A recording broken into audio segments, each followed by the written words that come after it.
place du colonel Fabien, les étages du siège du Parti communiste français se vident. L'électorat a fondu, un univers se décompose. En 2002, le candidat du parti à l'élection présidentielle a obtenu 3,37% des voix. Les lendemains déchantent. Pourtant, de grèves en manifestations, de la fête de l'UMA à Pif-le-Chien, la culture des camarades a imprégné profondément la société française. Que reste-t-il de cette France-là ? Que reste-t-il quand on a tant donné, quand on a tant espéré ?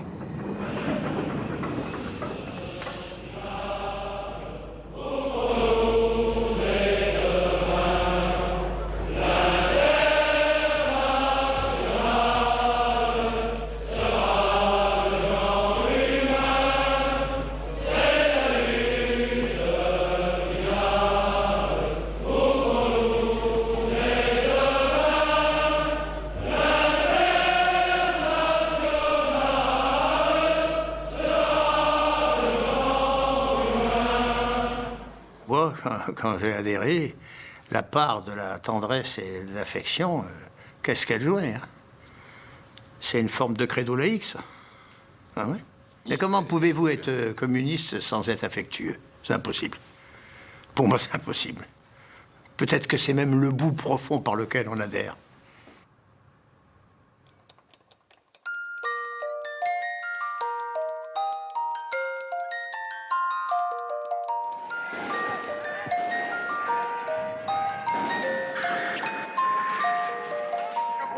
Première fois que nous voyons cela, c'est-à-dire que de fait, ici, nous occupons la Sorbonne. On disait oui, c'est un peu les filles et les fils de petits bourgeois qui se défoulent, quoi. Alors que quand même, il y avait là quelque chose de naissant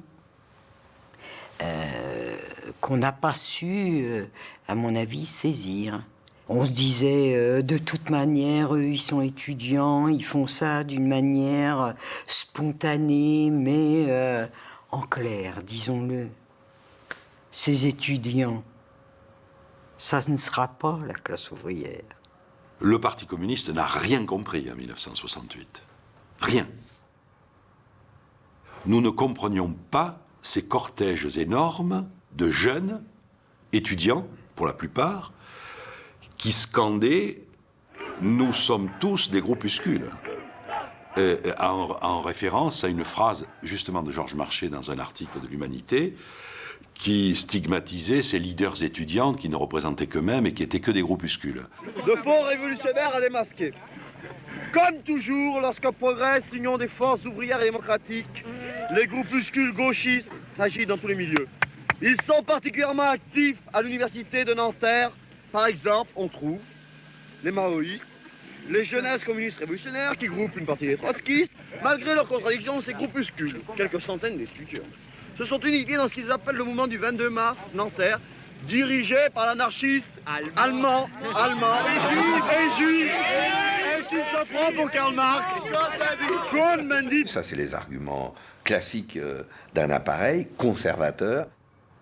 C'est d'opposer les étudiants aux ouvriers, les petits bourgeois à la classe. Bon, ça, c'est avec un certain succès d'ailleurs. Mon Cohn-Bendit, c'est pas la tasse de thé du PC, la réciproque est vrai. Cohn-Bendit, qui est-ce? Je crois que vous me parlez de ce mouvement qui a été créé si récemment à grand renfort de publicité. Je n'en dirai rien d'autre qu'à propos de ces dernières démarches et de ces dernières décisions, que les travailleurs voient d'un mauvais œil les interventions qui se produisent et qui prétendent se substituer à leurs responsables pour diriger leur lutte. Je me rappelle qu'il y avait eu un communiqué du bureau politique où tout était porté sur la dénonciation du gauchisme. En mai 68, Valère Barraza était secrétaire de l'union locale CGT d'Alès, au cœur du bassin minier des Cévennes. Parmi ses compagnons de lutte, Francis Iferney, responsable syndical sur le carreau de la mine, et Patrick Bauducot, jeune camarade du parti embauché dans les houillères en 1981. Sans oublier Marie et Edon Arcangeli, infatigable militant depuis 60 ans. 68, heureusement que le mouvement ouvrier a pris le mouvement en main. On allait à l'anarchie à 68, les 2 premières semaines. On allait à l'anarchie parce que qui brûlait les voitures en 68 ? 68, c'est les extrémistes qui brûlaient les voitures. Les Combendit et les autres. Ils n'ont jamais été pris quand même. Hein. Ils les faisaient brûler les voitures. Hein. Ils les faisaient brûler quand même. Hein. Bon, je serais plus nuancé quand même. Oui, moi aussi. On a été pris de court en tant que CGT et en tant que Parti communiste. Et qu'en étant pris de court, on est apparu, peut-être par maladresse, ou en tout cas on est apparu comme se positionnant face à ce mouvement, pour ne pas dire contre ce mouvement. On a essayé, peut-être avec juste raison, de mettre les revendications salariales en avant, alors que le mouvement était porteur d'une ouverture sur, je dirais, la liberté en général. Sur les mœurs, c'était une ouverture sur les mœurs, voilà. D'abord, j'apprends à parler réellement. Je savais parler, j'ai toujours parlé, mais à dire des choses intelligentes, ce qui est peut-être un peu nouveau. Guy Frêche est postier à Paris. En 1968, il a 24 ans, il est ouvrier à Toulouse. Exclu du Parti communiste un an auparavant, il se lance à corps perdu dans le mouvement de mai et fraternise avec les étudiants. Bon, j'ai passé ma vie dans la fac de lettres à Toulouse. Je passais ma vie, je ne comprenais rien. Je vous assure, je ne comprenais rien. Mais qu'est-ce que je trouvais ça joli, les mecs. Ils parlaient bien, les mecs, les nanas, tout ça parlait merveilleusement. Quand j'arrivais à comprendre, je me disais qu'il y avait des trucs qui étaient pas mal. Et puis bon. Il y a autre chose qui s'en est mêlé. Et cette fac, c'était un vrai réservoir. On pouvait faire l'amour comme on voulait là-dedans. Moi, c'était la révolution totale. Hein. J'en tremblais de partout. Alors bon, je m'accrochais. Hein. J'ai essayé de comprendre. Hein. J'ai pratiquement tout compris à la fin.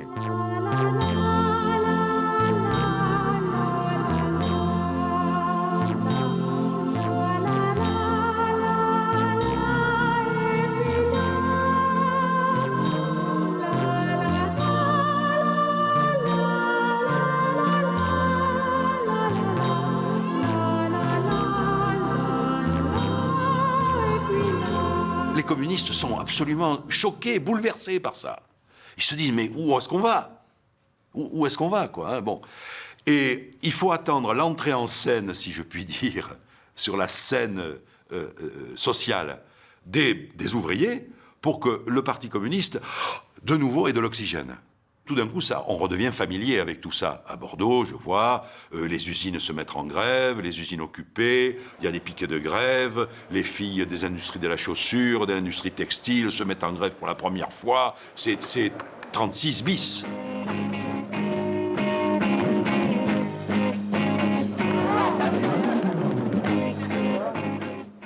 Qu'est-ce qu'on peut partager au moment d'une grève ?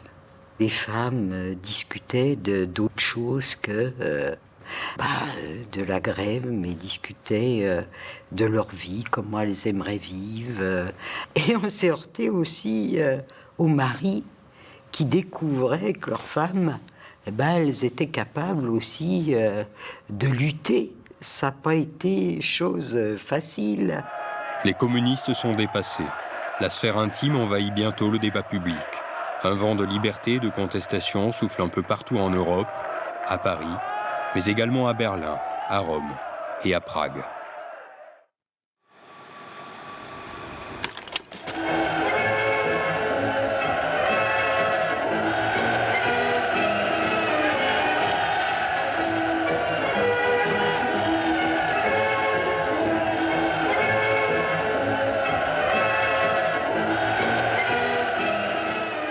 En 68, en Tchécoslovaquie, il monte dans le Parti communiste un mouvement de réforme qu'on appelle le Printemps de Prague, qui enthousiasme les étudiants, les intellectuels, qui a un immense espoir, un socialisme à visage humain, un socialisme démocratique. Et pour ce renouveau, le Parti communiste français a beaucoup fait. Walter Rochet, qui était le secrétaire du Parti communiste à l'époque, est allé plaider la cause des Tchèques à Moscou. Et il est allé plaider la cause des Soviétiques à Prague en disant « essayons de trouver une issue », enfin, voilà. Et un matin du mois d'août, les chars soviétiques sont rentrés à Prague et ont brisé le Printemps de Prague.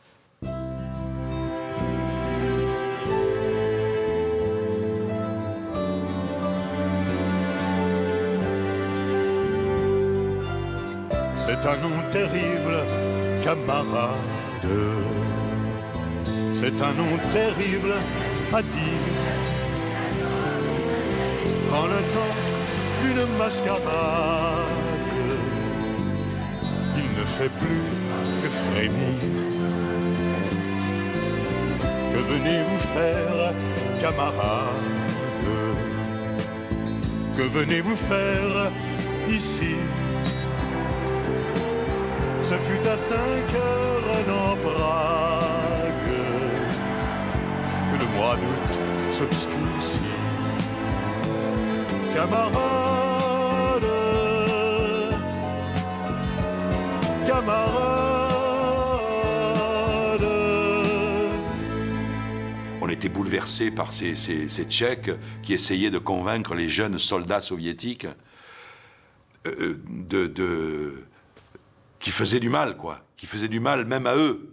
Bon, on était bouleversés par ces Tchèques qui parlaient russe, dire en russe aux soldats soviétiques, mais qu'ils étaient en train de déconner à plein tube. Bon, ça n'a pas marché. Les Russes sont restés. Cette intervention en Tchécoslovaquie, moi, je l'ai vécue dans ma chair. J'étais en vacances en Hongrie lorsque cette intervention a eu lieu, et je sais qu'on avait été terriblement choqués, terriblement choqués. J'ai tremblé quand même un peu. J'étais en vacances, et je me suis dit, qu'est-ce que va dire mon parti sur l'entrée des chars en Tchécoslovaquie.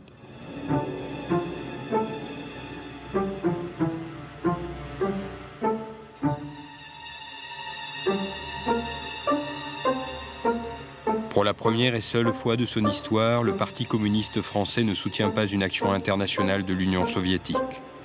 Le bureau politique exprime sa surprise et sa réprobation. Non sans mal. Le Parti communiste français, fille aînée du communisme soviétique, a mal vécu d'être conduit à dire du mal de l'Union soviétique. Très mal vécu. Moi, je me souviens de réunions du comité fédéral et du bureau fédéral de ce département de la Gironde où les militants communistes étaient déchirés. Mais déchirés.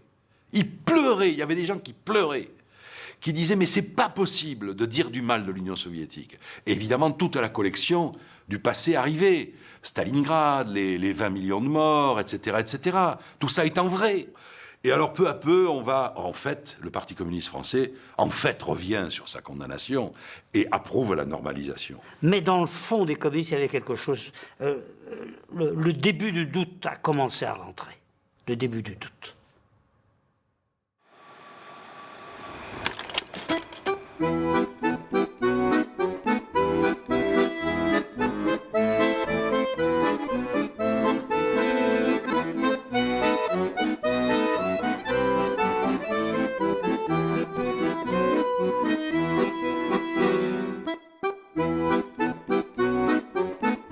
Mon fils était au lycée à Longwy.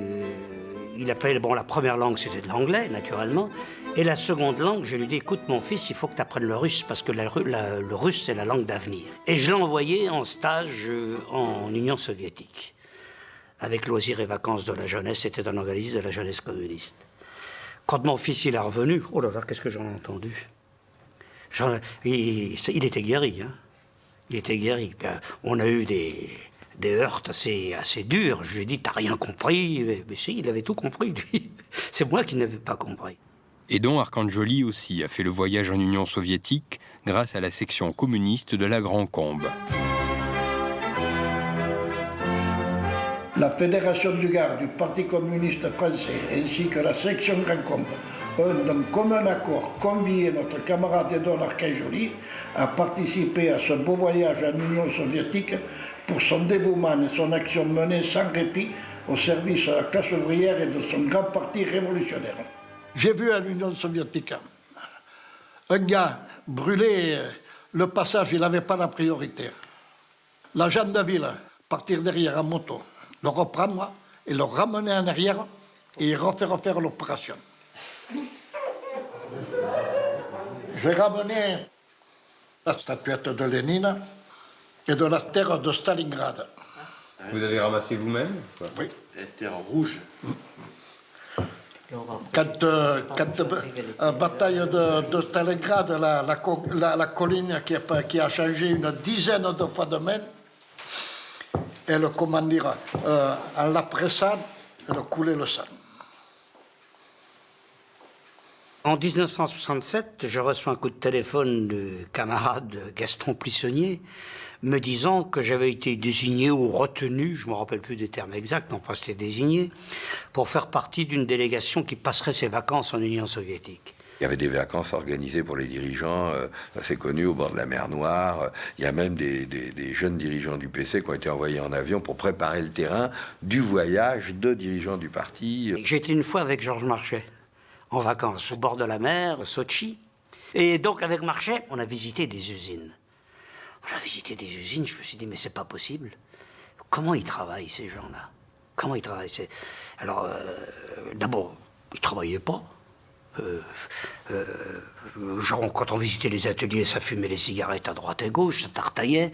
Et puis, on avait des difficultés à rencontrer les ouvriers proprement dit. On rencontrait toujours les dirigeants du parti, les dirigeants du syndicat. Je dis, tu sais, Georges, si jamais nous, on prend le pouvoir en France, qu'on l'applique comme il l'applique ici, le peuple français, au bout de 3 mois, il nous fout dehors. Hein.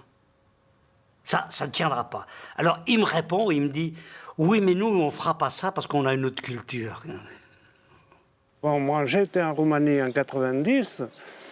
J'ai débarqué là-bas et effectivement, je reconnais que j'ai eu la trouille. J'ai dit, c'est la pagaille, c'est la misère, c'est catastrophique. Aimé Détard, c'est un communiste de la Haute-Vienne. Il a pu comparer les méthodes agraires de ses camarades français avec celles des pays de l'Est. Les paysans, ils étaient dans les champs, ils travaillaient en équipe, tranquille. Ils travaillaient, puis arrivait l'heure, il allait pleuvoir le lendemain, mais ils laissaient la récolte dans le champ et s'en allaient boire au bistrot. Hein. Ils nous ont dit, vous savez ce qu'on dit sur nous, les Roumains? On dit qu'on travaille 4 heures et qu'on boit 6 heures. Et alors, c'est vrai, parce que c'est l'agneau toute la journée. Hein. Oui, mais ça démontre bien qu'il y a un problème quand même. C'était l'agneau toute la journée, c'était l'agneau le matin, c'était l'agneau. Et ils buvaient 1 litre d'agneau par famille par jour. Oui, mais ça démontre qu'il y a un problème. C'était leur plaisir. Non, mais je veux bien croire que ça existe. Quand ils sont mais je venus, veux dire que... Non, on déraille, là. Mais non. Ce qu'on ne dit pas, c'est qu'ils vivaient dans un contexte qui était le leur, qui n'était pas le nôtre, ce contexte. Au cœur du Limousin, dans la Haute-Vienne, vit René Tars, le frère d'Amédée. Longtemps responsable du syndicat des fermiers et métayers du département et maire de son petit village de Saint-Méard, René est membre du parti depuis 1945. Amédée, réparateur de télévision et de transistors, est également au parti. Et dans la même section rurale, près des Moutiers, Christian Règue, pépiniériste, éleveur de sapins de Noël. Les paysans tiennent une place bien singulière dans la France communiste.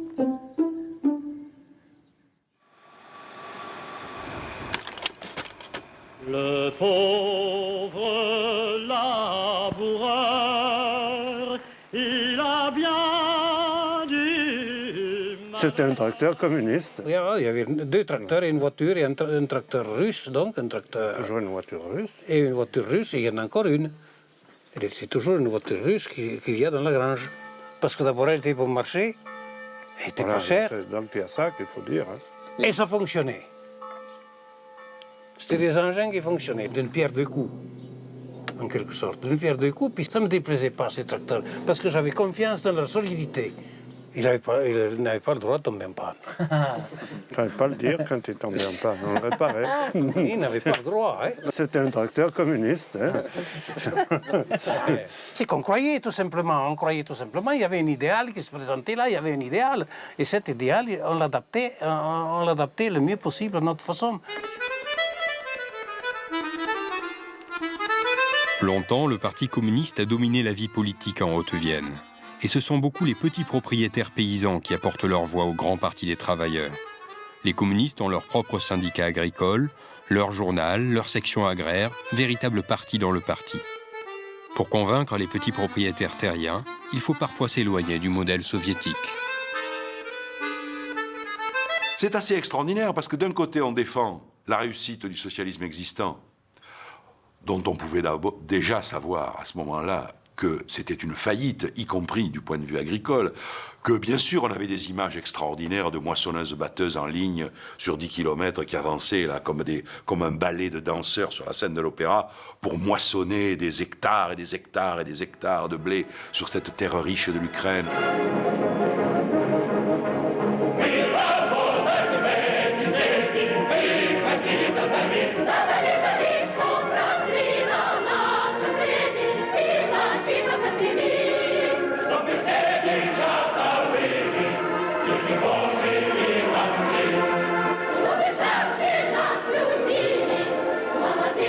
Alors c'est paradoxal de voir que c'est un parti qui s'est beaucoup enraciné dans les milieux ruraux en ayant une ligne politique qui avait rigoureusement rien à voir, mais alors rien à voir avec la collectivisation des moyens de production et d'échange qui sont l'alpha et l'oméga de la doctrine communiste. Ça, c'était la théorie un peu, qui a été la ligne de conduite. À un problème, il existe une solution. Oui. Le matérialisme dialectique, clac, clac. Attention, non. C'est justement... J'ai étudié le compromis. C'est justement... Donc, je veux dire que le matérialisme... Ce truc-là, je n'y crois pas. Parce que c'est pas vrai. Parce que le matérialisme scientifique, c'est pas soi, c'est pas ça, c'est pas tac, tac. Ouais. C'est l'analyse, c'est le regard de la chose, comment c'est qu'on va l'apprendre, comment qu'on va l'utiliser. Quelle est la meilleure solution? C'est ça le marxisme. C'est ça Marx. Il n'a pas dit, Marx, il faudra faire comme ça et faire comme ça. Il a dit, il faut étudier la situation, et il faut étudier la situation par rapport à ce qu'on a en face de soi. Et retraduire dans un langage compréhensible par la base. Et quand en face de vous, vous aviez un paysan à convaincre, vous lui parliez de Marx? Absolument pas. Mais j'ai essayé de lui parler comme Marx m'aurait enseigné de lui dire. Il m'aurait dit, peut-être que Marx m'aurait dit, surtout ne parle pas de moi.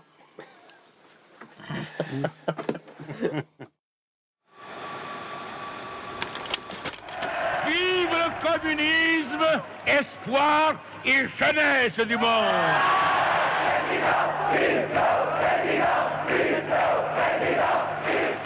Un an après avoir manqué le rendez-vous de mai 68, les communistes français sont bien décidés à se refaire une santé et à trouver un nouveau souffle. Pour les représenter à l'élection présidentielle de 1969, ils choisissent Jacques Duclos, 73 ans, grand résistant, figure historique du communisme français, très lié aux soviétiques. Ça a été un candidat extraordinaire. Extraordinaire. S'il n'y avait pas eu... il aurait pu être au deuxième tour. Il s'en est fallu de peu, en définitive. Il a eu un double mérite de son point de vue, c'est-à-dire à la fois d'incarner la tradition populaire, bien de chez nous, bien française, bien franchouillarde, du PC, qui plus est pâtissier, qui plus est l'accent du terroir. C'était vraiment la totale, donc on pouvait que se reconnaître dans lui par rapport à tous les politiciens encravatés, etc. Et puis en même temps, une bête de télé. C'est-à-dire que là, la télé commence... il y a une personnalisation en plus avec les présidentielles, d'où le rôle de la télé très important. Et là, il pétait l'écran par rapport aux autres. Vous qui m'écoutez, vous Françaises et Français qui m'écoutez, vous n'avez pas, vous, exporté des milliards en Suisse pour jouer sur le Deutsche Mark. Moi non plus, je n'en ai pas exporté. Mais il y en a qui l'ont exporté. Et les noms de ceux-là, vous ne les connaîtrez jamais. Le fond du vécu des gens ressortait par sa bouche. Il avait une langue époustouflante. À la Libération, dans les écoles de comédiens, il y en avait qui apprenaient l'heure du clos. Il est venu à Longwy faire un meeting. C'est au cours de ce meeting, ça. J'étais à la tribune, naturellement, parce que c'est moi qui présidais le truc. Et Duclos, on lui avait mis une petite estrade, parce qu'il était trop petit, autrement il ne dépassait pas. Il n'était pas grand. Et alors, il remuait ses bras comme ça, vous savez. En marche vers l'avenir, dont tous ensemble, nous ferons l'exaltante réalité de demain. Il y avait toujours un petit tabouret derrière la tribune pour que Jacques paraisse plus grand. Voilà, bon ça c'est la boutade, mais qui est authentique. J'ai moi-même été chargé du tabouret à un de ces nombreux meetings. Il y a quelque chose qui ne tourne pas rond. C'était comme si on donnait le la d'une chanson populaire que tout le monde pouvait chanter. Et vous sentiez une adhésion totale. Ce qui fait que le vieux, comme on dit, était étonnamment jeune, n'est-ce pas? C'est aussi bien le paysan que le petit employé, que tout, il y a tout. Il y a une espèce de rondeur, il était rond comme un globe. On dirait que la terre est dans cet homme. Ses propos, ils étaient impeccables, mais il parlait tellement, avec son accent, il parlait tellement bien, avec tellement de facilité, qu'il me subjuguait. Il me subjuguait, ce bonhomme. Je me souviendrai toujours de son... Comment c'était qu'il a attrapé ça concernant... Ah, concernant... Maintenant, son nom, je ne vais pas le trouver. Avec ses yeux bleus. Mesmer. Mesmer. Mais Mesmer, il dit. Avec ses yeux verts, qui a la tête vide comme une crécelle. Cette giclée, là, avec son accent du Midi, ça n'avait aucune... C'était du baratin, en fin de compte. Ça me plaît que tu dises ça. Oui, c'était du baratin, oui. C'était du baratin. C'était à Imoutier, dans la salle Jean Gabin, ce qui fait le cinéma maintenant. La tête vide comme celle d'une crécelle. Comme ça. Face au candidat Duclos, Alain Krivine, 28 ans, exclu du Parti communiste 3 années auparavant, représente les trotskistes de la Jeune Ligue communiste. Alain Krivine espère être porteur de l'esprit de mai 68. Moi, donc, on m'a sorti de ma caserne pour aller mener cette campagne qui était un peu audacieux parce que vraiment, on avait pris c'était un culot monstre, on n'avait rien, aucun moyen de se lancer dans une présidentielle. Il faut reconnaître que c'était pas mal. Je crois qu'on peut faire allusion à la bonne phrase de Jacques Duclos. « Oh, mais la fougue de Krivine, elle disparaîtra, c'est une question d'âge. » Je crois d'ailleurs qu'il devait faire son autoportrait dans cette affirmation. Moi, je m'imagine après les gens à 8h du soir regardant la télé, mais on ne pouvait même pas s'imaginer ça en famille, la soupe et tout. Et puis moi, j'arrivais à la télé là, avec le problème de la nécessité de donner encore plus d'armes au prolétariat qu'à l'armée bourgeoise pour gagner. C'était assez difficile d'avoir 1% comme ça, mais on les a eus. Hein, Physiquement, vous aviez en plus des lunettes. Oui, assez austère, assez austère. À l'époque, Krivine, la cravate, il y avait une cravate. Aujourd'hui, une nouvelle génération de militants révolutionnaires ont rompu définitivement avec les politiques capitulardes des organisations traditionnelles de la classe ouvrière et s'efforcent et s'organisent pour affronter le système impérialiste et le système capitaliste. Vous faites 1% et Duclos fait 22% ou 21-22%. Oui, il y a une grosse différence. Jacques Duclos va rassembler sur son nom près de 5 millions d'électeurs, manquant de peu une présence au second tour face à Georges Pompidou. Jacques Duclos, 22%. Le dernier barreau d'honneur du Grand Parti des Travailleurs.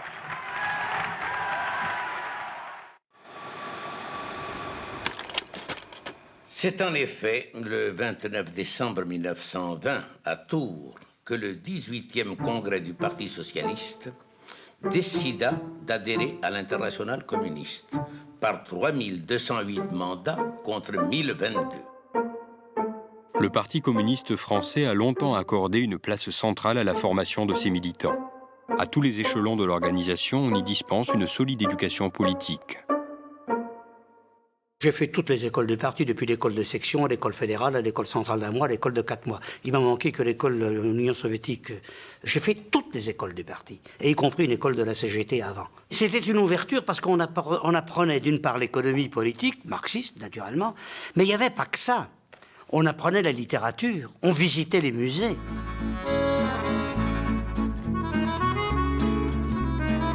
Avec le Parti communiste, Tourisme et Travail ou Travail et Culture, de nombreux militants ouvriers s'initient aux arts plastiques, pénètrent dans les musées, visitent des expositions, fréquentent les ciné-clubs, assistent à des spectacles de la Comédie Française ou du Théâtre National Populaire.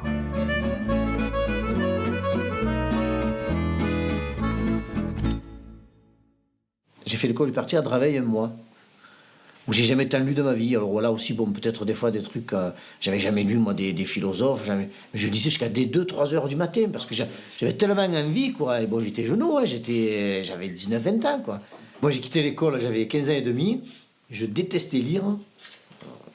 Et je crois que le fait de m'engager et de militer, ça m'a aidé à aimer la lecture, à découvrir des écrivains, à découvrir des peintres, à découvrir l'histoire, la géographie. Ça m'a J'ai plus appris à militer à mon parti, je crois, qu'à l'école. D'abord parce que quand même le parti, c'est même si on réfléchissait pas des masses, c'était un intellectuel collectif quand même. Tu avais des discussions, tu avançais à la vie, ça crée quelque chose hein, pour un individu d'être organisé, d'avoir des discussions politiques, de se pencher sur tous les sujets, les problèmes et compagnie. Ça te rend moins con.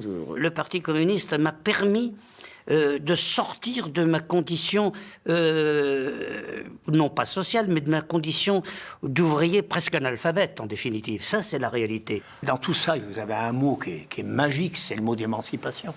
On découvre des horizons du monde auxquels on n'a jamais accès et qui vous créent un vrai bonheur. Moi, j'ai dû entendre pour la première fois la 5e de Beethoven. Je n'avais jamais entendu de la grande musique au Veldiv. Je ne me rappelle pas en quelle occasion. C'est fou, ça. Le Parti communiste fait un meeting et ça se termine avec 50 gars en bas et la fin de la 5e. Vous voyez, donc, ça, c'est des choses fortes.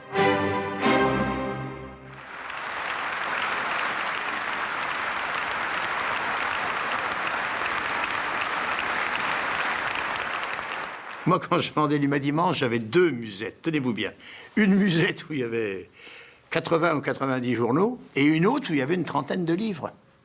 Et alors, je prêtais les livres et je les reprenais la semaine suivante. Vous voyez ? C'était une dimension qu'il ne faut jamais oublier, ça. Jamais oublier. Parce que tous ceux qui sont communistes depuis longtemps savent qu'une partie de leur acquis de culture, je vais prendre une expression qui peut peut-être choquer, ils le doivent au parti. Je ne sais pas si je me fais bien comprendre. Ils le doivent au parti. Autrement, ils n'auraient pas rencontré ce livre. Vous voyez ? Qui se souvient aujourd'hui d'une collection qui s'est appelée Les Classiques du Peuple, dans laquelle on publiait Diderot, en effet, d'Alembert, d'Holbach, je ne sais quel matérialiste, une étude de Georges Cognot sur les matérialistes de l'Antiquité. Moi, j'ai découvert. Alors après, j'ai lu tout Zola, moi j'ai lu tout Balzac, j'ai lu Victor Hugo, j'ai lu tout Aragon, naturellement, après, quoi. Hein. Mais non, ça va pire. Maintenant, c'est les polars. Des livres qui sont vendus 18 francs, 14 francs, 15 francs, 16 francs, 2 francs seulement ici au CDLP. Demandez la vignette pour la fête de l'humanité. 5 francs, la vignette pour la fête de l'humanité. Demandez la vignette pour la fête de l'humanité. Depuis les années 30, la fête de l'humanité est un peu le Noël du calendrier communiste. Fête champêtre, culturelle et politique, manifestation de foi et d'optimisme, elle draine chaque année en septembre des centaines de milliers de militants et de spectateurs venus applaudir leur vedette préférée. Rituel de fraternité, la fête de l'Huma est encore aujourd'hui la plus grande fête populaire de France. On s'y amusait, on faisait de la politique, il y avait des débats, il y avait des stands, il y avait du sport, il y avait tout, quoi. C'était la synthèse de la contre-société qui était en activité pendant 3 jours. Ce qui est d'ailleurs intéressant, c'est de voir qu'au moment où les feux du PC s'éteignent, la fête reste très forte. Le meeting du dimanche après-midi à la fête de l'humanité à la Courneuve, ça fait partie d'une liturgie de célébration, d'appartenance, d'affirmation identitaire. C'est une grand-messe, c'est les JMJ de Jean-Paul II, quoi. Bon, c'est un peu ça. C'est à l'occasion de ces grands rassemblements à la fête de l'Huma que le peuple communiste découvre ses nouveaux dirigeants. Ainsi, au tout début des années 70, un homme apparaît sur le devant de la scène. Georges Marchais, secrétaire général adjoint du Parti communiste français, vous parle. Travailleurs manuels et intellectuels. Mais c'est devant le petit écran que le reste de la France fait très vite la connaissance du nouveau secrétaire général du Parti communiste français.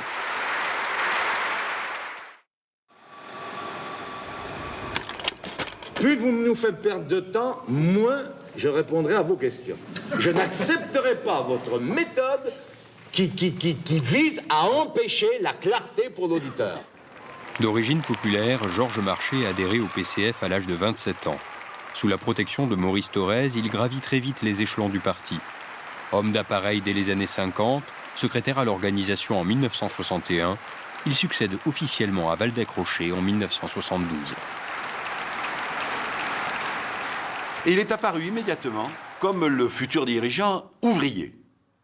Il avait une espèce de dégaine, une espèce de tout de suite, un parler, une manière de poser les mains sur les tribunes, de serrer la main, d'être, une manière d'être physique, qui faisait partie de l'imagerie communiste, de l'ouvrier communiste.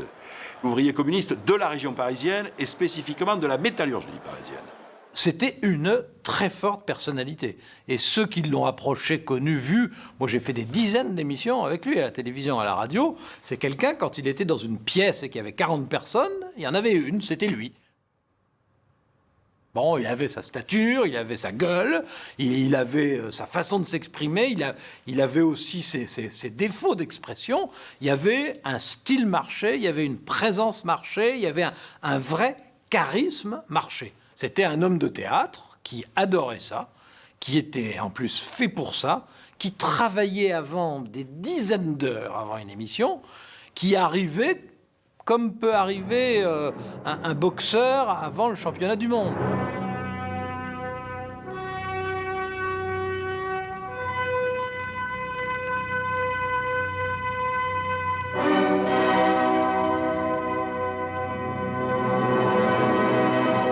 Marché-Chirac, en 70, qui étaient les débuts télévisés de Marché, les débuts télévisés de Chirac, l'un contre l'autre. Moi, j'étais avec Michel Bassy entre les deux.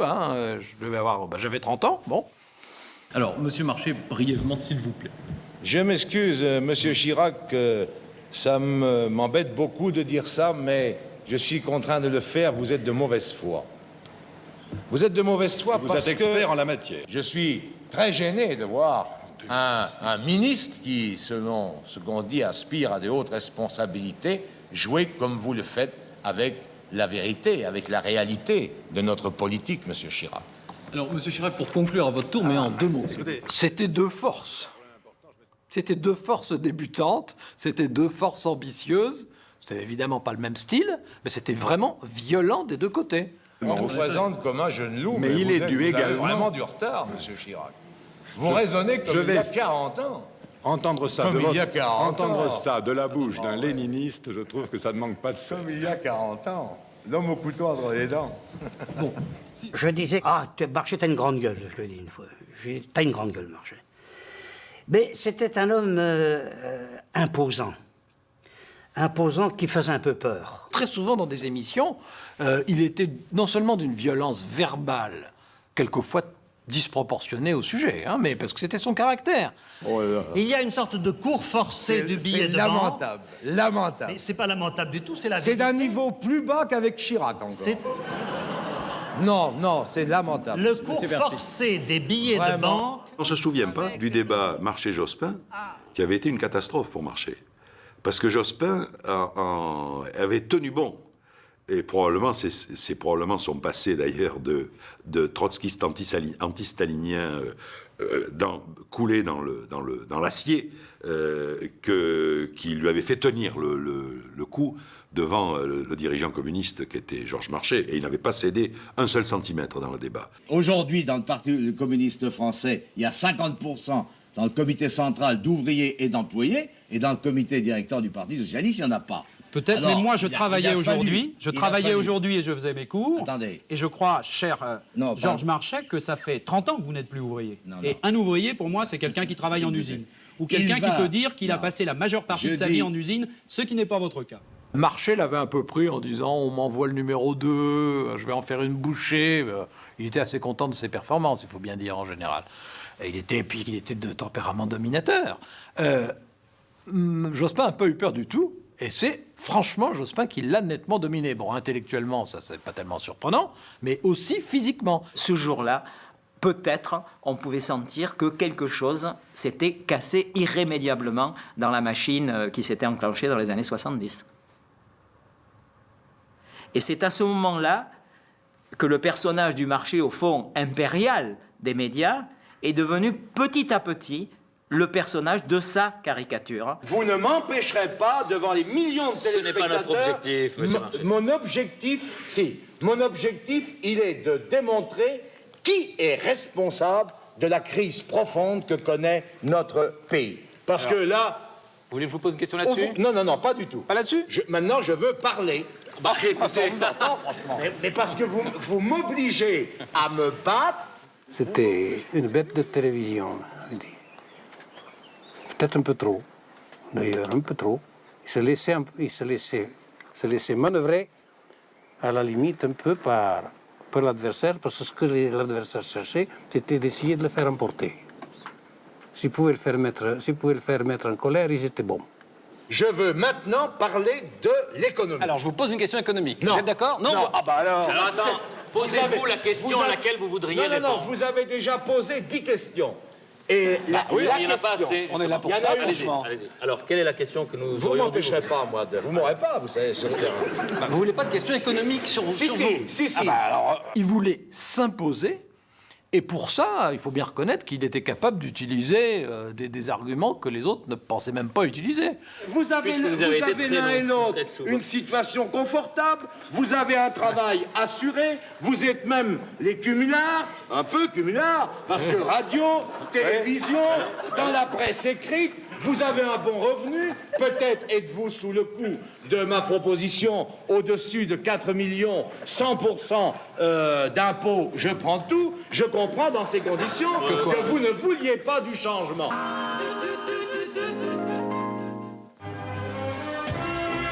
Au tournant des années 79-80, les communistes vivent un retour en force à l'orthodoxie. Les relations avec Moscou sont à nouveau au beau fixe et l'on justifie tout. Ces congrès ont considéré le bilan des pays socialistes comme globalement positif. Je me disais globalement positif. Tu te rappelles pas quand on a été là-bas ce qu'on a vu, c'est quand même pas brillant. Et globalement positif, ça ne peut pas être globalement positif parce qu'on savait que la liberté, là-bas, il n'y en avait pas. Donc, à partir du moment où il n'y a pas de liberté, ça ne peut pas être globalement positif. Ce socialisme était une caricature. Si les temps ont changé, des ombres sont restées. J'en garde au fond du cœur la sombre meurtrissure. Dans ma bouche à jamais, la soif de vérité. Au jour de l'idéal qui nous faisait combattre et qui nous pousse encore à nous battre aujourd'hui. Mais quand j'entends parler de bilan positif, je ne peux m'empêcher de penser à quel prix. Et ces millions de morts qui forment le passif, c'est à eux qu'il faudrait demander leur avis. Punaise, je trouve qu'on n'a pas assez dit encore. Je me rappelle de camarades de bons potes, critiquer la chanson de Ferrat sur le bilan globalement positif. En disant quand même, là, il exagère. Il n'aurait pas dû. C'est pas bien de nous faire ça alors qu'on est attaqué de partout. C'est-à-dire que dans cette culture, on est les gentils, ils sont les méchants. C'est les forces du capital. C'est le Parti communiste. Alors ça, c'est une chanson qui est de 1980, le bilan. Et quand on lit le dernier couplet, c'est un autre avenir qu'il faut qu'on réinvente. Sans idole ou modèle, pas à pas, humblement. Sans vérité tracée, sans lendemain qui chante, un bonheur inventé définitivement. Bernard Chéré est issu d'une lignée de cheminots communistes du Pas-de-Calais. Maire adjoint d'Avion, ville détenue par le PCF depuis 1935, Bernard a 4 frères et sœurs. Paul Chéré est le seul à ne plus avoir sa carte du parti. Jean, l'aîné, est un pilier d'une des plus grosses cellules de la ville d'Avion.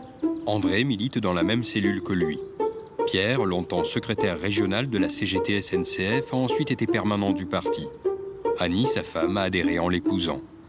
Ils ont eu 2 fils, Nicolas, animateur de la jeunesse communiste, et Rémi, 19 ans. Dans la tribu Chéré, l'engagement est une tradition familiale. Il y a des moments où je me pose toujours la question de savoir quelle est sa maîtresse. Alors je dis toujours, c'est soit la CGT et soit le Parti communiste. Bon, là, ça va, j'ai pas trop de problèmes. Mais c'est vrai que... Pas les deux. Mais c'est vrai que c'est pas évident. C'est pas évident de vivre la vie d'un militant. Quand on a eu les enfants, j'ai commencé à travailler à mi-temps et j'ai élevé les gamins.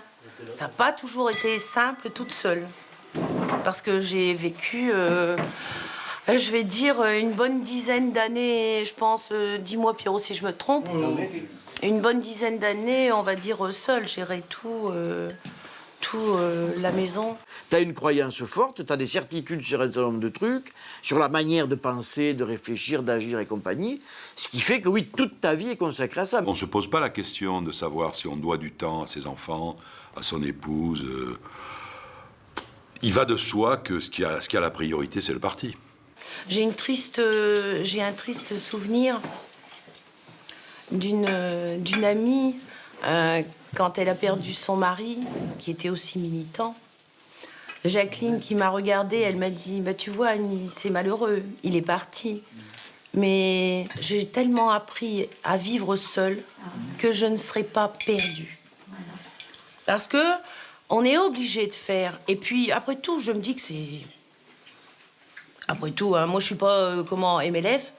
La journée de la femme, je suis pas pour. Chacun fait son boulot, chacun doit faire ce qu'il a à faire.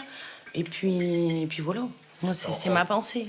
Moi, je dirais pas que j'ai sacrifié ma vie, c'est pas vrai. Si j'avais pas été communiste, je serais pas devenu ce que je suis. Parce que moi, en définitive, j'étais militant, j'étais sur le devant de la scène, j'avais des retombées intéressantes, c'était évident, ça. Mais j'ai donné énormément, et j'ai sacrifié la vie de ma famille, en tout cas. Ça c'est incontestable.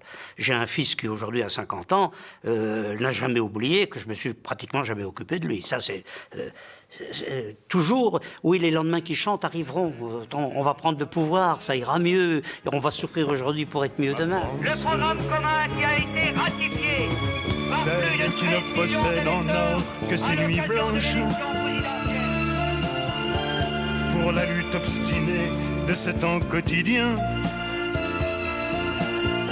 Du journal que l'on vend le matin d'un dimanche à l'affiche qu'on colle au mur du lendemain. Ma France,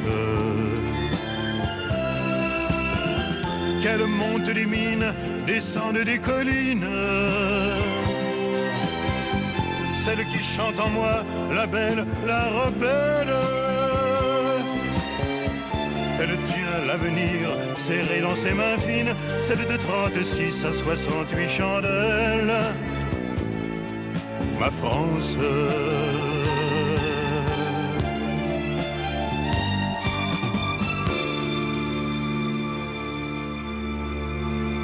Tout ça circule dans mes veines.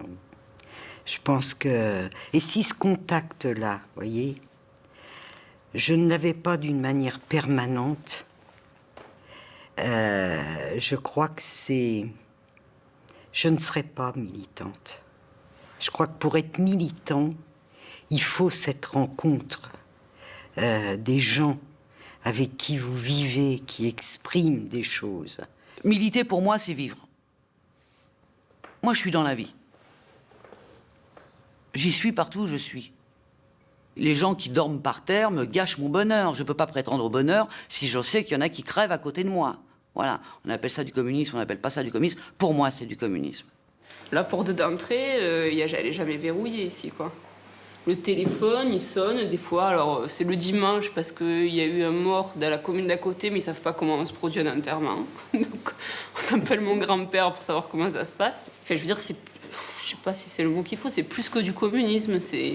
Ils sont comme ça, ils sont... Je me souviens, dans le HLM où j'ai habité, un jour, il y a eu au-dessus de chez moi, il y a un couple qui s'est déchiré. La misère, l'alcool, que ce que je sais... Tout ça rassemblé. La jeune femme est passée par la fenêtre. Je me souviens, je l'ai vue passer. Et elle était en chemise de nuit. Bon. Le mari est descendu et il l'a remonté sur son dos, je me souviens. Bon.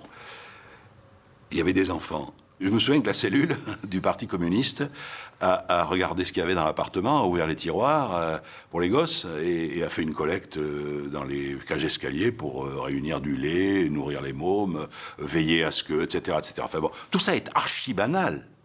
Mais je ne suis pas sûr qu'en 2003 ou 2004 ou depuis déjà la fin des années 90, je ne suis pas sûr que ce que je viens de raconter, qui paraît banal, je ne suis pas sûr que ça existe. Alors j'espère qu'il va nous rester plein de choses. Mais bon, je sais pas si on va être à la hauteur de tout ça, parce que c'est hallucinant, quoi. Et tu as pas pris ta carte au Parti communiste? Non, j'ai pas ma carte au Parti communiste. Parce que ça n'a pas fait partie de mes choix, c'est pas venu à un moment donné. Mais moi, enfin, j'ai pas ressenti le besoin non plus de la prendre.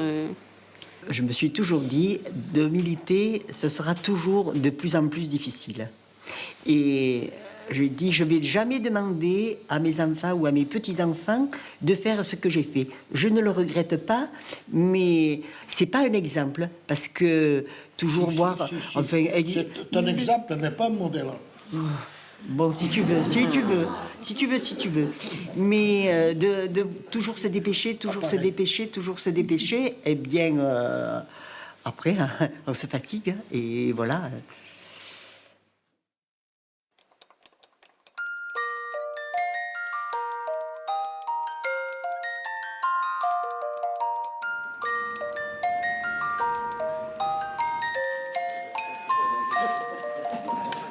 Le premier point concerne les camarades qu'on a laissés sur le bord de la route. Et si on essayait de se poser la question, pourquoi ils sont restés sur le bord de la route? J'ai adhéré au mois d'avril en 1946. Mon père avait adhéré en 1929. Ma mère aussi. Comment n'aurais-je pas pu adhérer au parti? Je ne pouvais pas. J'avais même pas le choix. J'ai donc adhéré en 1946. Et j'ai payé mon timbre jusqu'en 1998. Et puis je ne l'ai plus payé. Ça fait 4 ans. Un seul camarade m'a demandé pourquoi je n'étais pas au parti. Il fallait bien que je le dise un jour, je le dis aujourd'hui. Quand ma mère arrivait au bout du rouleau, elle m'avait dit, Jeannot, je sens que je perds la tête, mais je veux payer mon timbre jusqu'à la fin. Alors tu le payeras pour moi.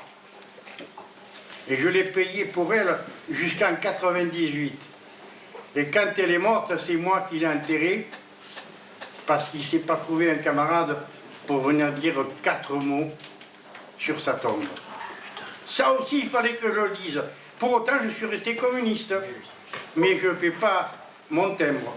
Je me sens quelquefois un peu nu. Ben tant pis. Mais si je suis là, c'est que j'ai encore de l'espoir.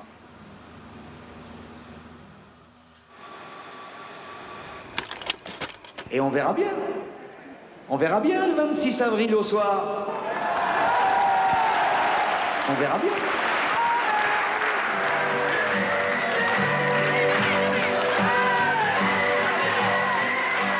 Les dirigeants avaient vraiment cru que c'était leur campagne qui était la meilleure et que c'était eux qui allaient être les bénéficiaires. Bon, ils ne s'attendaient pas à faire 25%, mais ils pensaient qu'ils feraient un bon résultat. Sur la femme, pris par les fumées, l'énivrement évidemment des meetings, des assemblées, on commençait à se dire peut-être que cette fois, à nouveau, nous passerons au premier tour devant le Parti socialiste, comme Jacques Duclos était passé devant les socialistes en 1969. Et donc, quand arrive le score, vous vous doutez bien que c'est le grand désespoir dans les chaumières communistes.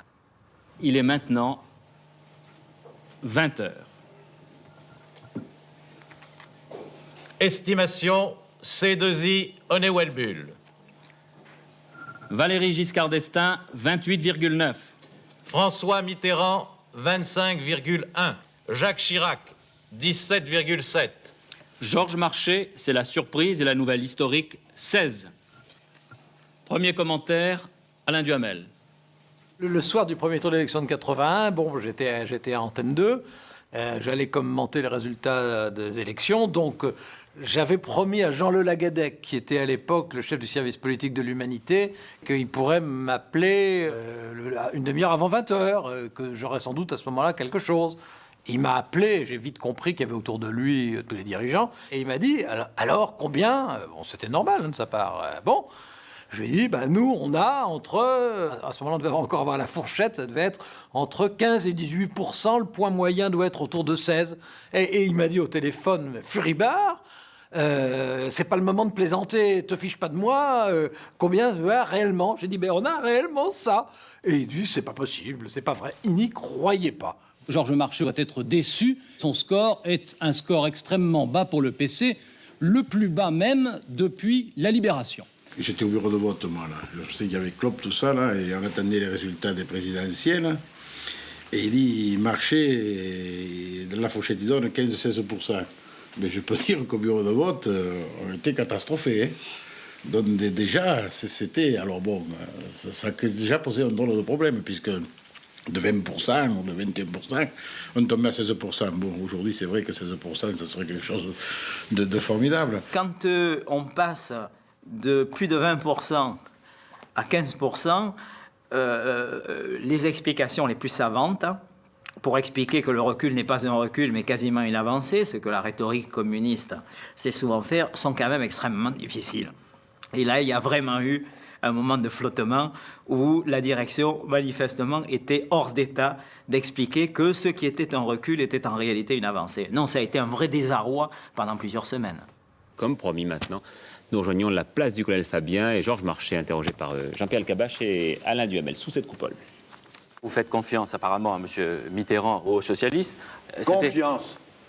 Mais si je faisais confiance à François Mitterrand et aux socialistes, je ne serais pas membre du Parti communiste et je ne serais pas candidat du Parti communiste. Vous appelez à voter pour lui, il faut être logique. Mais non. Que vous le vouliez ou non, vous roulez pour lui. Alain Duhamel, vous m'avez déjà vu rouler gratuitement, moi?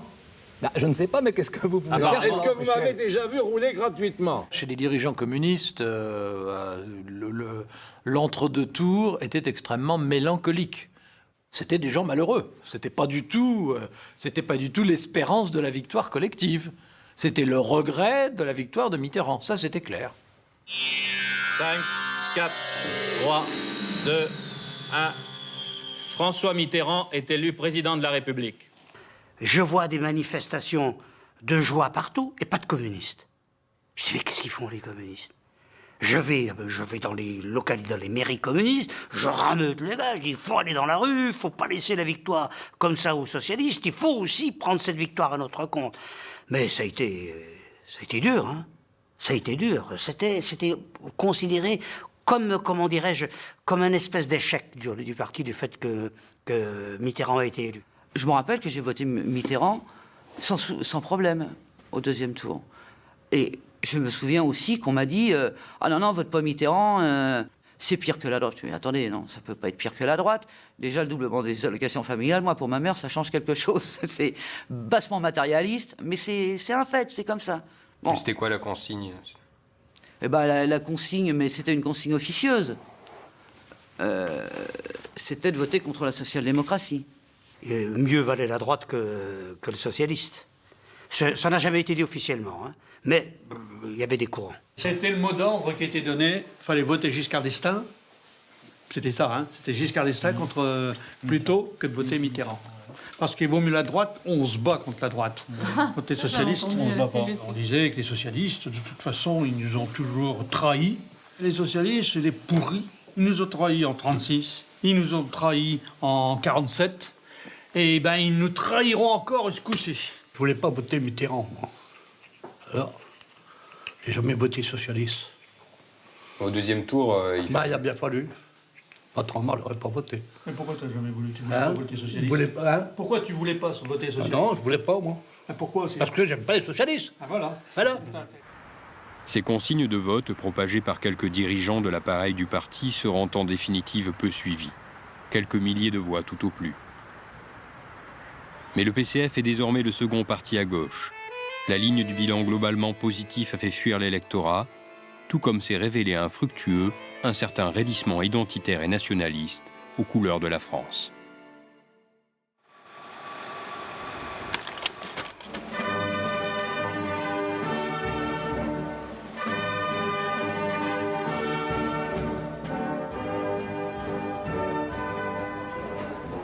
Au seuil des années 80, l'immigration est au centre des discours et des préoccupations. Certains élus communistes s'insurgent contre l'augmentation du nombre d'étrangers en situation précaire dans leurs communes. À Vitry, pour empêcher l'installation de travailleurs maliens expulsés de la ville voisine, le parti et la municipalité organisent la mise à sac du foyer d'immigrés. Dissuasion au bulldozer, on mobilise les militants. Donc bon, on me passe un coup de téléphone un soir en disant « Ouais, hein, on va aller faire des logés, tu verras ça, il y en a même qui ont mis leur peinture de guerre et tout, tatati, tatata, j'aurais dû aller vous faire voir. » J'ai raccroché et basta. J'y suis pas allé. C'est une grosse douleur, ça. Enfin, c'est un renvoi à des propos racistes que j'avais entendus vis-à-vis des Arabes. Mais là, il s'agit de communistes. Oui, mais le communiste peut être très con aussi. Ça, j'avais vérifié déjà dans ma cité. Je n'accepterai pas qu'on continue à amener d'autres immigrés. Et je tiens à dire très fermement, Vitry ne sera pas un gigantesque ghetto. Il est normal qu'on se pose la question de la mixité sociale dans une ville, pour que tout le monde vive correctement, vous voyez. La famille d'Herbise vit à Ivry, à 2 pas de Vitry. Marie-Louise, 89 ans, a sa carte du Parti communiste français depuis 1932. Elle a eu 3 enfants, les 3 sont au parti. Jean-Jacques, Nadia et Mireille. Mireille, aujourd'hui maire adjointe d'Ivry, vit avec Denis qu'elle a rencontré au parti. Le bulldozer, il était là parce que c'était dans l'urgence et tout ça, c'était le moyen de rendre inutilisable le bâtiment. Point, c'était tout. Après, c'était peut-être pas et sans doute pas la meilleure des formes et tout ça, mais il n'y a pas derrière tout ce qui a été engagé sur ce que ça signifiait de mépris par rapport aux étrangers, etc., etc. C'était pas de ça dont il était question. Cela dit, ça a eu le mérite, pour nous les communistes, de nous reposer, y compris sur des questions qu'on vit au quotidien. Parce que moi, je veux bien, après qu'on fasse des discours et de la théorie, il faut vivre dans les cités pour savoir ce qu'on y vit. Le dépotoir, je suis désolée de le dire comme ça, mais le dépotoir, c'est les villes communistes. Ah oui, absolument. Voilà. C'est-à-dire que c'est dans les villes communistes où on met les immigrés. Oui, voilà. Mais ils sont pas à Vincennes, ils sont voilà. pas à Saint-Maur. C'est dans les villes communistes. 2 mois après le dérapage de Vitry, un nouvel incident éclate en banlieue rouge. Le Parti communiste français a-t-il commis une bavure à Montigny-les-Cormeilles en dénonçant, sans preuve, une famille de Marocains honorablement connus? Selon le maire communiste, cette famille se livrerait au trafic de la drogue. On peut pas nier le fait qu'il était drogué. Hein. On voit bien quelqu'un qui est drogué.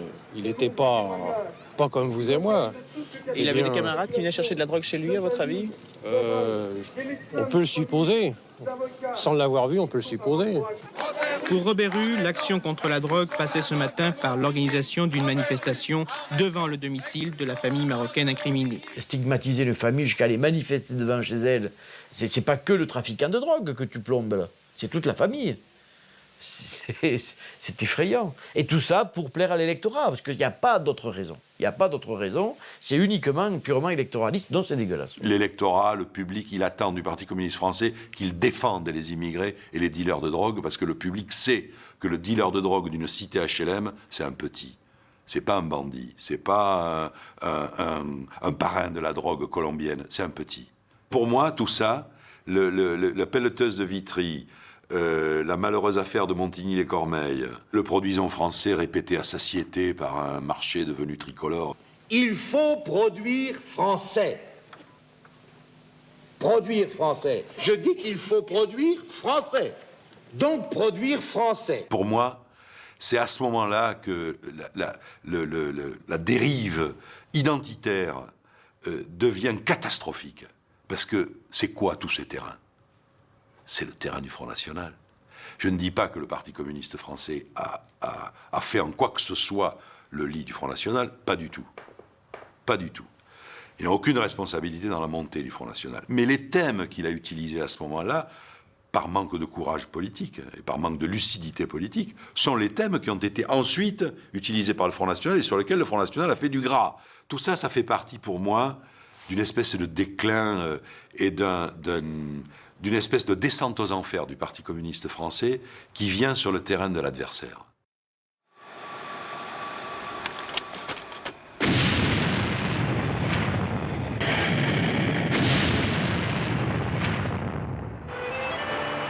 Alors que le Parti communiste français hisse à nouveau le drapeau tricolore, il décide en même temps de revenir à sa vocation première, la défense des masses laborieuses. Mais ce repli ouvriériste s'effectue au moment même où ces forteresses s'effondrent. Les bassins miniers du Nord, les hauts fourneaux de Lorraine sombrent inexorablement. Allez, c'est parti, feu!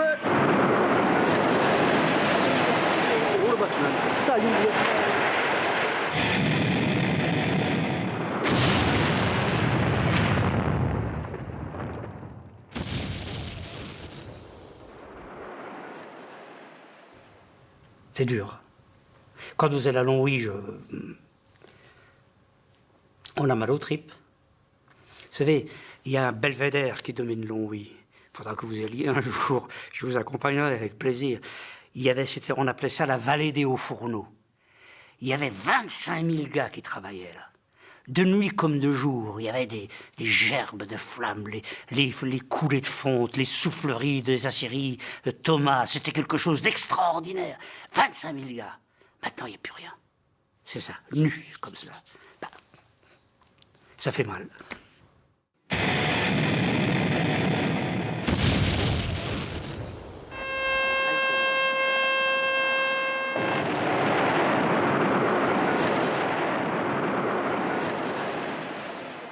Une des choses qui me marque le plus, c'est que dans cette putain d'évolution des dizaines d'années écoulées, on a réussi à faire qu'on n'est plus fier d'être ouvrier. J'ai appris la fierté ouvrière parce qu'un parti m'a dit « Sois fier d'être ouvrier ». La classe ouvrière, elle était forte avant. La preuve, c'est qu'on dit à Avion, 4500 mineurs, 2000 cheminots, et puis aujourd'hui, il n'y a rien, il n'y a plus rien. Il n'y a plus un mineur, et il reste 200 cheminots, et encore. La classe ouvrière existe toujours.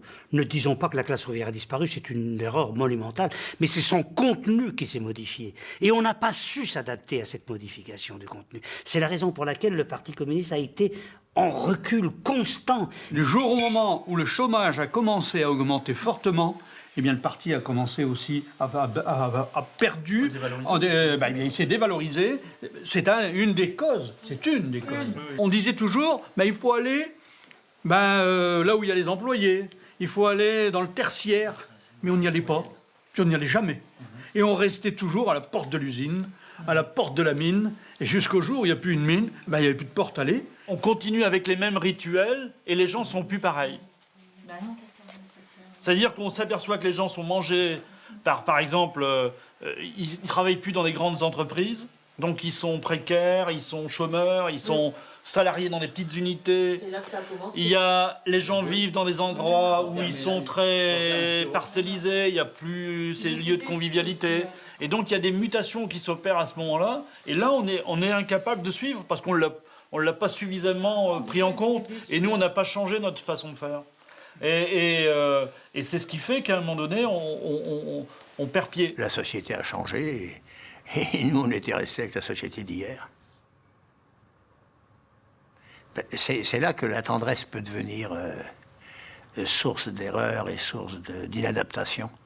Parce que c'est un peu comme quand vous êtes dans un nid, quoi, vous savez. Et il fait chaud, quoi. Mais la société change, mais vous êtes au chaud, hein, oui. Mais tôt ou tard, les brindilles tombent et puis le nid se découd et vous tombez. Et en général, quand les petits oiseaux ils tombent, ils s'envolent, mais les petits œufs ils tombent, ils se cassent. Hein. Et ben nous, c'est ce qu'on connaît, ça. Où est passé Paris la Rouge, la commune des sans-souliers? C'est perdu vers Aubervilliers ou vers Nanterre, l'embourbé, Paris la Rouge. Où est-il passé Clément des Cerises? Est-elle fermée la longue douleur du temps où les gars avaient si grand cœur qu'on ne voyait que lui au trou des chemises? Où est passé Paris que j'aime, Paris que j'aime, et qui n'est plus.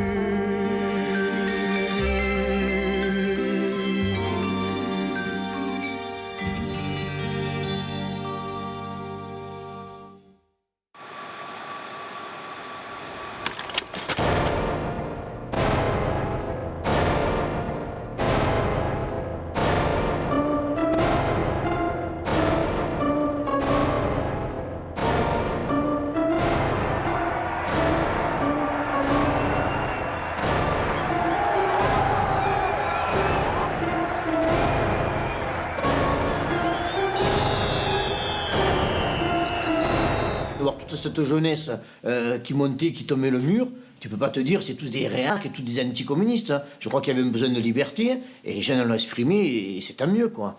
Voilà. c'est tant mieux. Moi, quand demain, je verrai tomber les statuts de la famille Kim Il-sung en Corée du Nord, je serai hyper content, parce que c'est inacceptable, quoi, voilà. Ce n'est pas un reniement. Mais qu'est-ce que vous voulez? Vous aimez votre femme d'un amour inconsidéré, vous êtes en adoration devant elle, et puis vous apprenez qu'elle vous trompe, qu'elle vous retrompe encore. Si vous continuez à avoir de l'adoration pour elle, vous êtes complètement dingue.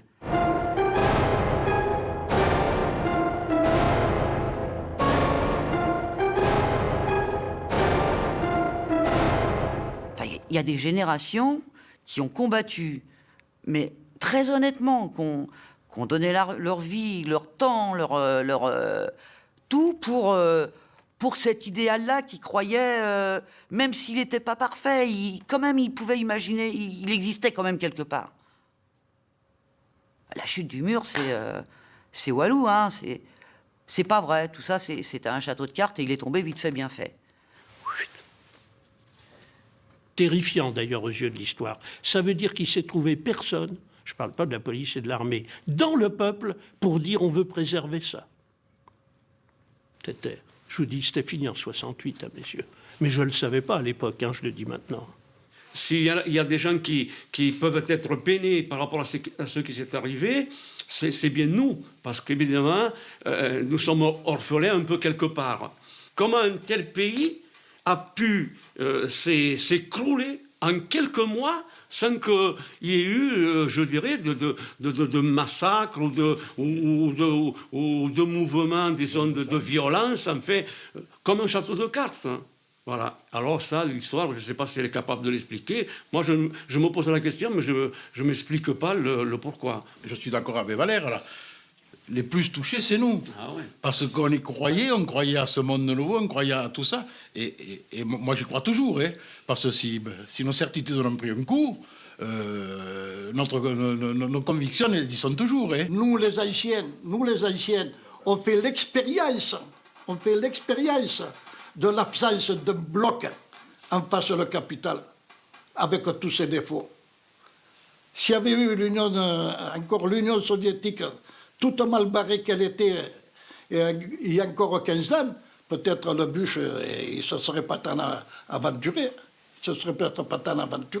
Alors aujourd'hui, on peut toujours me dire, et ça se dit malheureusement, il y avait l'école gratuite, il y avait la santé gratuite. Alors c'est vrai qu'aujourd'hui, l'URSS, c'est terrible. C'est terrible. Et putain, mais moi, à la limite, je me dis, mais merde, ils n'ont pas de peau, quoi. Depuis le temps que ça dure, cette histoire-là, faut que ça s'arrête un jour. Et on comprend bien que c'est d'autre chose dont on a besoin, quoi. Et que c'est autre chose, il est inventé. Il n'y a plus l'URSS. Il n'y a plus la relation qu'ils avaient avec la classe ouvrière. Et du coup, à quoi sert le PC? En direct, Robert Hue. Mesdames, Messieurs, c'est avec beaucoup de tristesse et même de colère que j'ai pris connaissance des estimations concernant les résultats de ce premier tour de l'élection présidentielle. Vous en prenez un bon coup sur la figure quand même. 3,2, hein, je crois que c'est ça. C'est là, ça vous fait très mal, quoi. J'en ai pleuré. Par nature, j'ai pleuré. Tout le monde ne m'a pas vu, mais j'ai pleuré. Je ne croyais pas, mais on le méritait. Enfin, c'est vache ce que je dis. On l'a mérité. C'est méchant parce qu'on se donne un mal de chien, moi comme les autres. On l'a mérité. À un moment donné, on mérite toujours. Il n'y a pas d'injustice. Je n'étais pas surprise. Ouais, je voyais peut-être pas 3,37, je voyais 4, quoi. Mais en dessous de 5, en tous les cas. Ça fait drôle, oui. Ça a fait drôle. On n'a jamais cru que tu aurais descendu si bas, d'abord. Moi, j'étais persuadé quand même qu'on aurait été au moins au-dessus de 5. Ça, c'était ma certitude. Alors maintenant, c'est vrai que c'est très décevant. Moi, comme tout le monde, d'ailleurs, on était très déçus du score. Et je me disais la même chose. Je me disais, c'est pas possible, ils ont dû se tromper. Enfin, tu vois, que ça soit bas, peut-être, mais pas à ce point-là, quoi. Je retire ce que j'ai dit, on l'a mérité, c'est trop vache. Puis c'est trop vache même pour moi, parce que comme militant, je n'ai pas mérité ça. Mais il faut un peu regarder ce qui s'est passé. On mérite mieux si on fait mieux. Parce que quand même, un vote, ça sanctionne quelque chose. Et il y a 3,5. Alors pourquoi?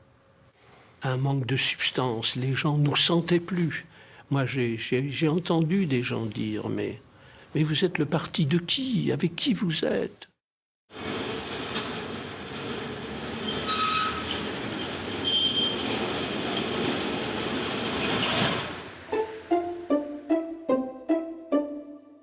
Est-ce que le Parti communiste est à la fin d'une magnifique histoire? C'est une question sérieuse. Qu'est-ce qui se passerait, Marie-Louise, si aux prochaines élections, Ivry passait à droite? Ah, ça me ferait mal. Qu'est-ce que je vous dise? Et vous pensez que c'est possible? Je crois pas. Mais enfin, on ne peut pas dire impossible.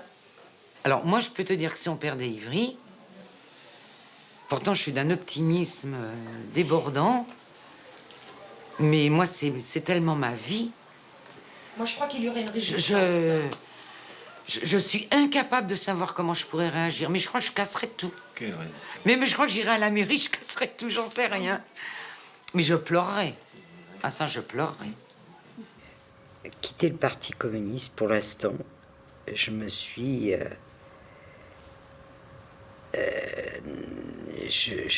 non, je me suis pas... J'ai l'impression que... quelque part, je m'insulterais moi-même.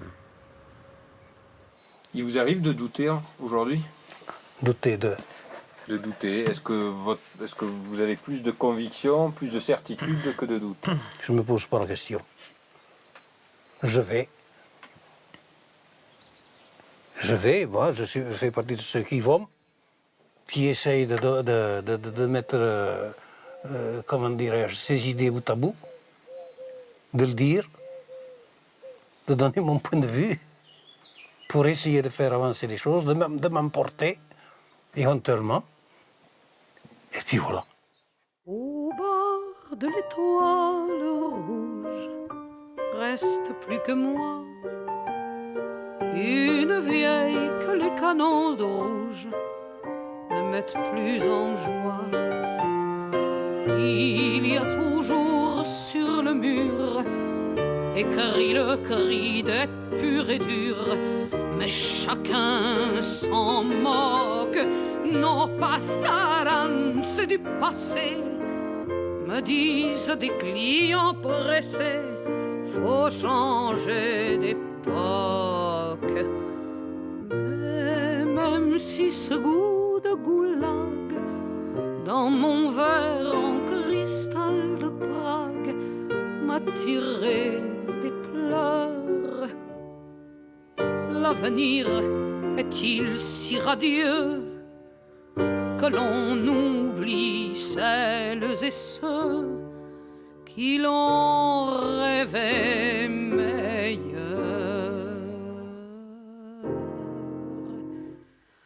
Anna, Pablo,